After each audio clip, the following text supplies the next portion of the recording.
Bismillah,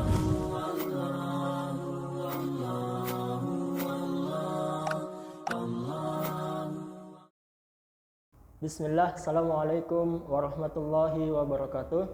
Alhamdulillah, segala puji bagi Allah Subhanahu wa Ta'ala, Tuhan semesta alam, yang telah memberikan kepada kita banyak sekali nikmat, terutama nikmat kesehatan, waktu luang, dan juga nikmat keimanan. Allah Subhanahu wa Ta'ala berfirman, "Fazkuruni afkurkum washkuruli wala takfurun." Karena itu ingatlah kamu kepadaku, niscaya aku akan ingat pula kepadamu, dan bersyukurlah kamu kepadaku, dan janganlah kamu mengingkari nikmatku. Kemudian teman-teman sekalian, salawat dan salam senantiasa kita kirimkan kepada manusia terbaik, yakni baginda Rasulullah Muhammad sallallahu alaihi wasallam. Allahumma shalli ala Muhammad wa ala ali Muhammad. Salah satu minuman yang diharamkan oleh Allah Subhanahu wa Ta'ala adalah khamar, atau dengan bahasa lain minuman keras atau minuman beralkohol, yang dimana khamar ini ketika diminum oleh manusia maka dia akan menimbulkan efek memabukkan. Dalam hadis yang diriwayatkan oleh Imam Al-Bukhari, Rasulullah Shallallahu Alaihi Wasallam bersabda, segala sesuatu yang memabukkan adalah haram. Dari sini menunjukkan betapa jelasnya hukum dari minum khamar tadi, atau minum minuman keras atau minum minuman yang beralkohol adalah haram, tidak boleh. Bahkan para ulama tidak ada yang berbeda pendapat terkait persoalan keharaman khamar ini. Tidak hanya itu, khamar juga ternyata barang yang dilaknat oleh Allah Subhanahu wa Ta'ala. Bahkan beberapa orang yang berinteraksi dengan khamar juga mendapatkan laknat dari Allah Subhanahu wa Ta'ala. Dalam hadis yang diriwayatkan oleh Imam Ahmad, bahwa Rasulullah Shallallahu Alaihi Wasallam bersabda, "La'anallahu khamra." Allah melaknat khamar, orang yang meminumnya, orang yang menuangkannya, penjualnya, pembelinya, orang yang memerasnya, orang yang mendapatkan hasil perasannya, orang yang mengantarkannya, dan orang yang minta diantarkan. Bayangkan teman-teman sekalian, hanya sekadar menuangkan khamar saja sudah termasuk kategori yang tidak diperbolehkan untuk manusia kerjakan, apalagi umat Islam.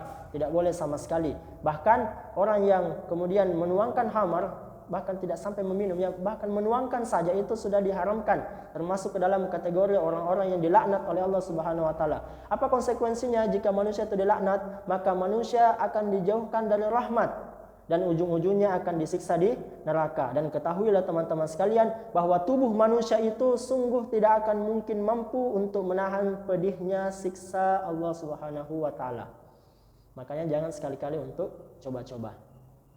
Dan juga Allah Subhanahu wa Ta'ala berfirman dalam Quran surah Al-Maidah ayat 90, "Ya ayyuhalladzina amanu innamal khamru wal maisir wal ansabu wal azlamu rijsum min amalis syaitan." Wahai orang-orang yang beriman, sesungguhnya meminum khamar, berjudi, berkorban untuk berhala, dan mengundi nasib dengan anak panah adalah perbuatan yang keji, adalah perbuatan yang kotor, dan termasuk dari amalan-amalan syaitan. Fajtanibuhu la'allakum tuflihun. Maka dari itu hindarilah, jauhilah perbuatan-perbuatan itu agar kalian mendapatkan keberuntungan. Teman-teman sekalian, Allah dalam ayat ini telah mengingatkan kita semua, telah mengingatkan khususnya orang-orang yang memiliki iman di hatinya, yang percaya bahwasanya Allah adalah Tuhan yang tunggal, Tuhan yang Maha Esa, lagi Maha Besar, perkasa, dan Maha Terpuji.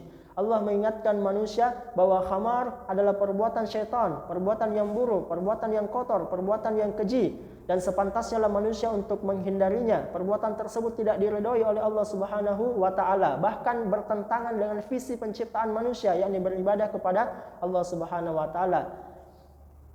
Allah Subhanahu wa Ta'ala berfirman, "Dan tidaklah aku menciptakan jin dan manusia melainkan hanya untuk beribadah kepadaku." Dan ibadah itu teman-teman sekalian adalah segala perbuatan, segala ucapan, dan segala persetujuan hati yang dicintai oleh Allah Subhanahu wa Ta'ala. Dan juga teman-teman sekalian, khamar ini, meminum khamar ini disejajarkan dengan dosa berkorban untuk berhala. Sebagaimana kita pahami bahwasanya berkorban untuk selain Allah adalah dosa yang sangat besar, dosa syirik.